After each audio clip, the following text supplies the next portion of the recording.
Tony Bennett's wife and son celebrated his birthday by remembering him as the man he wanted to be. Quote, "He didn't want to be remembered as the best," Susan Benedetto told Today. "He just really wanted to be remembered as a nice person." The last words he said to her reflected that. He had a different message for son Danny, but it was no less meaningful. If you've ever enjoyed a Tony Bennett song, you'll love learning how the 20-time Grammy winner was sent off. I'm Billy Dukes, and this week I'm going to share 3 feel-good stories born out of sadness.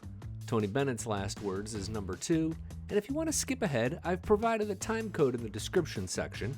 You can just click that time and the video will jump right there. Please consider tapping subscribe while you're there, especially if you're tired of all the negative on the internet. We try to keep it positive, even when talking about difficult things. At the end, we'll include a little interview with a country hitmaker that should warm your heart. Please let us know what you think of this approach of news-making below.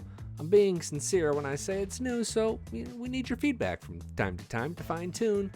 A simple thumbs up will also do the trick. Before Tony, I want you to meet Mary Stegmuller. She's 7 and has already outlived doctor expectations by 2 years. This week, she'll begin her 43rd round of radiation for terminal cancer, but last week, country superstar Luke Bryan went out of his way to meet her, sing to her, and basically make her feel like a princess. These pictures come from a Caring Bridge page that we link to below, and video comes from her mother, Kristen's Facebook page. Quote, "Last night was a dream for Mary," Kristen writes, referring to the July 29th show in Denver.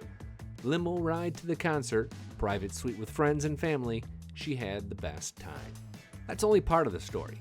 KDVR-TV in Denver shares that Mary has been a longtime fan of Luke's, and they once met while she was undergoing chemotherapy in 2021. Her very rare form of cancer is abbreviated as DIPG, and when she was diagnosed in 2020, she was just given a few months to live.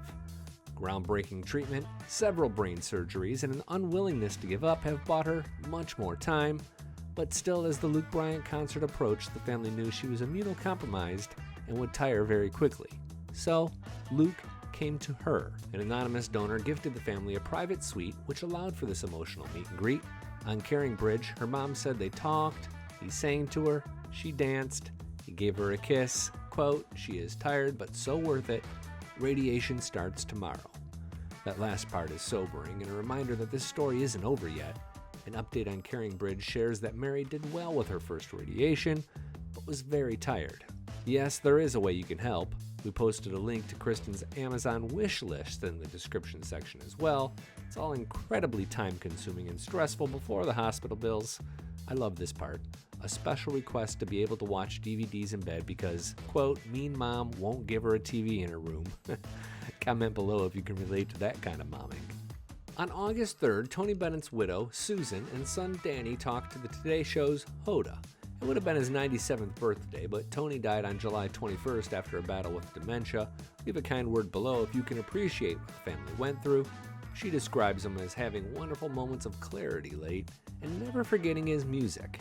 In fact, just a few days before he died, he got up to exercise and leaned on his piano, so Susan told Tony to play a song, suggesting an early hit called "Because of You." Because of you, my romance had its start. We took that request, and it'd be the last time that she'd hear him sing. Quote, "Literally, that was the last song he sang." That song is 71 years old, but it was his last, Susan says, and it was appropriate because it bookended his career. The music never left him, and he'd often wake up to ask where he was playing that night. Both of Bennett's family members appeared excited to share Tony's legacy, even if it hurt at times. They got a little choked up when asked what his last words were. To Danny, Tony simply said, "Thank you," which he said was perfect. To Susan, quote, "that he loved me. He would wake up every day and still say that. He woke up happy every day, even if he had had a bad day or night, he didn't remember it. That was the only blessing. He woke up happy, and he's just like, Susan, you're the best thing that ever happened to me." He would say that to me all the time. A life lived and loved until the very end. If only we could all go out like that. Finally, NASCAR racer Jimmie Johnson got some good news after an impossible family tragedy. Be sure to keep watching to understand the controversy around this good news. It's a little funny. Please join me in welcoming Jimmie Johnson to the NASCAR Hall of Fame. Yay! That is so cool. Thank you. That's Jimmie with his wife upon learning he'd been inducted into the NASCAR Hall of Fame. It was announced on Wednesday, and he'll go in with longtime crew chief Chad Knaus and NASCAR legend Donnie Allison. Jimmie won 7 NASCAR championships, which would seemingly make him a sure thing to get into the Hall of Fame.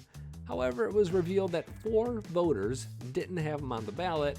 Reaction to that part was swift and harsh, led by driver Denny Hamlin, who says, "What a joke. A disgrace to one of the sport's greatest ever." Denny really goes on about it, saying the system is broken, he's demanding names. There's more reaction here, including a response from @HallNWeb, who says, quote, "Put those 4 in jail." Jail? I think that's a little far, but what do you think? Comment below, is it criminal? Or is it just democracy? Or somewhere in between?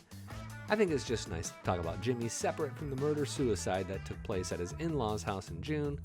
Police believe wife Chandra's mother shot and killed her father and a nephew before turning the gun on herself. The couple has stayed off social media in the week since, before dropping this statement on Instagram, quote, "Our family is devastated by the profound loss of Lynn, Jack, and Dalton Janway. We've been humbled by the outpouring of love and support during this unthinkably sad time and remain grateful for all of your compassion." A link to that news story about the tragedy is in the description section below. I'm Billy Dukes for Taste of Country. Thanks for watching, and thanks for subscribing. Johnny loved to shoot cannons, and I had one when I was 14 years old on Franklin Road. What? And I would fill that sumbitch up with powder and touch it off, and he loved it. Wait a minute. And the next door neighbor would call and say, "Ms. Williams, could you ask Hank Jr. to point that barrel in a different direction? He just knocked all the books off of my shelf." That's the true shit, folks.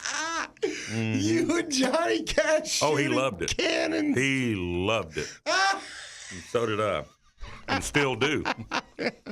What's your favorite song of your dad's? Can you give one? No, I don't really have.